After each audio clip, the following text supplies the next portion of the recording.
Иако првично Вишото јавно обвинителство Гостивар во март 2024 година доставило писмен предлог за одбивање на жалбата по првостепената пресуда на Менсур Пајазити како неоснована, на самата јавна седница во Гостиварска апелација, вишата обвинителка Вјолце Алмази извршила измена на писмениот предлог. Таа зела збор и побарала на Пајазити делумно да му биде уважена жалбата и да му се изрече поблага санкција. Збор му беше даден на присутниот јавен обвинител од Вишото јавно обвинителство Гостивар, Вјолце Алмази, за да одговори на жалбените наводи содржани во писмено поднесената жалба на обвинетиот, која на јавна седница изјави дека врши измена на писмениот предлог со кој се предлага делумно да се уважи жалбата на обвинетиот Менсур Пајазити, и тоа во делот на изречената кривична санкција спрема обвинетиот на начин што на обвинетиот да му се изрече поблага кривична санкција, имајќи ги во предвид олеснителните околности со што на страна на обвинетиот,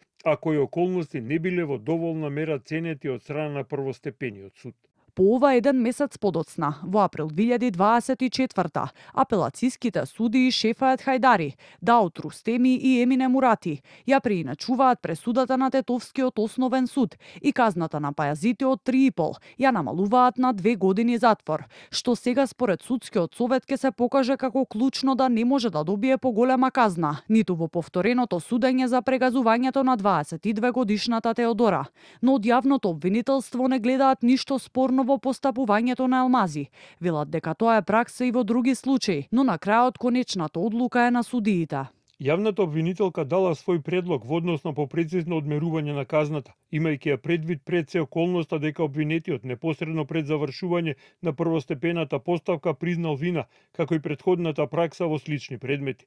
Меѓутоа, предлогот на обвинителката не е задолжителен за 3-члениот совет од судии во апелацискиот суд. Тој предлог во ниту еден момент не се однесувал на намалување на казната за речиси половина од првостепената пресуда, како што досуди апелација во својата одлука. Велат за Канал 5 од јавното обвинителство, но сепак додаваат дека за детално да се разгледа текот на постапката, јавниот обвинител Коцевски веќе дал насоки за прибавување на предметот од Вишото јавно обвинителство Гостивар. Дали има нешто спорно во постапувањето на Алмази? Став побаравме и од Советот на јавни обвинители, но досега одговор нема. Во меѓувреме реакција од нив побара и од претеничката група на ВМРО ДПМН. Апелираме овој случај да не се третира селективно и фрагментирано. Сметаме дека треба да се испита и улогата на вишата обвинителка од Гостивар, господата Вјолце Алмази, која пред апелациониот суд се предомислила и предложила делумно уважување на жалбата на осудениот Пајазити со барање за намалување на веќе изречената казна. Ова постапување во контекстот на случајот остава простор за многу сериозна загриженост. Токму поради оваа постапка на Алмази и пресудите на апелација и врховен што следеле, Судскиот совет и Сдруженијето на судии во Основниот суд Тетово вчера ги посочија како главна законска пречка, што во повторената постапка судијата Ферати не можел да изрече повисока казна од 2 години затвор.